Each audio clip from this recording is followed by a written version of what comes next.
You think the smartest person in the room is the one talking the most. You are wrong. And that mistake has probably cost you more than you realize. Psychologists actually have a name for the trait we are talking about today, Machiavellian intelligence. And it has almost nothing to do with how loud someone is or how many facts they can recite. It is quieter than that, stranger than that. The people who actually have it are usually the ones you forget were even in the meeting, right up until you realize they were the only ones steering it the whole time. What's up, guys? Welcome to Vertex Vision. Today we are breaking down 6 things that, if you do them when nobody is watching, mean your mind is wired differently than almost everyone around you. This is not about being the loudest voice in the room. It is about something quieter, and honestly, a little more unsettling once you see it clearly. Let's start with the internal stuff first, because that is where this actually begins. Researchers at the University of Cambridge who study what they call the dark triad of personality traits found something interesting back in 2013. The people who scored highest on strategic social thinking were not the most extroverted or the most aggressive. They were the ones most willing to sit alone and pick apart their own assumptions first. That is the first thing. Most people defend their beliefs like they are defending their own house. Someone challenges an idea you hold, and your body reacts before your brain does. Heart rate up, jaw tight, words coming out faster than intended. That is not thinking. That is defending. The people wired for this kind of intelligence do something almost backwards. They go looking for the crack in their own logic before someone else finds it for them, not because they enjoy feeling wrong, but because a belief held too tightly is the most expensive thing a person can carry through life. But here's the part nobody talks about. This habit does not stop at beliefs. It moves into emotion next. Picture this. Someone cuts you off in traffic, leans on the horn, mouths something ugly through the windshield. Most people spend the next 20 minutes narrating the perfect comeback they never got to say. The emotionally strategic mind does something different in that same 10 seconds. It asks why the reaction is this loud.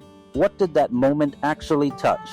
Pride, fear, something older than the traffic light. Niccolo Machiavelli wrote something that fits here better than people realize. He said, "Men judge generally more by the eye than by the hand.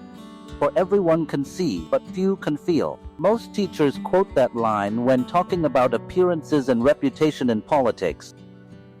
Strip the politics away, and it becomes a warning about emotional honesty. Almost everyone can see their own anger. Almost nobody actually feels into where it came from. The eye notices the spike. The hand, the deeper sense, finds the source. People who develop that second sense stop being puppets to every insult, every slight, every small humiliation life throws at them on a normal Tuesday. Most people stop here, don't. The third internal piece is the strangest one, and almost nobody talks about it online. It is curiosity about things that look completely useless. Stanford researcher Sonia Lyubomirsky, who studies what makes certain minds more resilient and perceptive than others, has pointed out that people drawn to unrelated, seemingly pointless knowledge tend to build cognitive flexibility faster than people who only study what is directly useful to their goals. In plain language, the person who falls down a rabbit hole about Cold War interrogation tactics, or ancient trade routes, or how cults recruit lonely people, is quietly building a mental library that has nothing to do with trivia. They are training pattern recognition without realizing it. One day, that random knowledge about how propaganda worked in the 1950s helps them spot a manipulative coworker in real time. The dots connect eventually. You just have to collect enough of them first. And this is where it gets uncomfortable, because now we move from the internal stuff into how this shows up around other people, and this is where most people get it wrong about themselves. They think being sharp means correcting people fast, winning arguments in real time, having the perfect line ready. It is almost the opposite. The fourth and fifth pieces work together. Real-time self-correction, and reading a room before opening your mouth in it. Think about a poker table for a second. The worst player is easy to spot. They are reactive. Their face changes the second the cards do. Everyone reads them within 20 minutes. The dangerous player barely moves and quietly updates their entire strategy between hands without ever announcing they were wrong about the last one. That is the real skill. Not being right constantly, being willing to be wrong quietly and adjust before anyone notices you needed to. Most people would rather lose the hand than admit the read was bad. Strategically minded people do not care about that kind of pride. They care about the next hand. Here is the second quote, and notice this is not the same use we just had. Machiavelli also wrote, "It is not titles that honor men, but men that honor titles." People usually drag that line out when talking about leadership or legacy. Pull it sideways instead and point it at social dynamics. Most people borrow confidence from their job title, their follower count, their relationship status. They let the label do the talking. The person with quiet strategic intelligence does the opposite. They walk into a room with no title attached, and the room still adjusts around them anyway, because the way they listen, the way they wait 1 extra second before responding, the way they never seem to need the validation everyone else is silently begging for. That becomes its own kind of authority. Nobody handed them that. They built it in private. The same way they built every other piece of this. Which brings us to the sixth thing, tying every piece together. These people are comfortable being completely alone with their own thoughts, no music, no scrolling, no noise to drown out whatever sits underneath.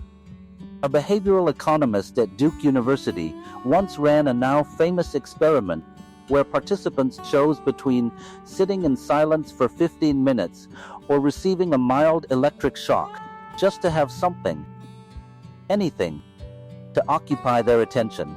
A disturbing number chose the shock. That tells you almost everything about why this sixth trait is rare. Most people are terrified of their own unfiltered thoughts.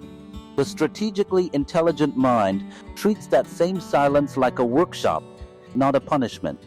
So here is why this matters for you, right now, today. None of this is about becoming colder or more calculating toward people you care about.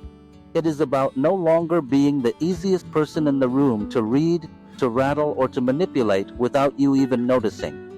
Start small. Pick one belief you have held without questioning it in years and poke at it tonight.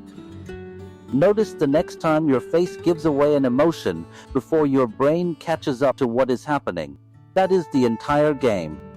Quiet observation, repeated daily, until it becomes who you are, instead of something you are trying to perform. If this one made you rethink how you show up in a room, hit like, subscribe if you have not, and tell us in the comments which of these 6 you already do without realizing it. This is Vertex Vision. See you in the next one.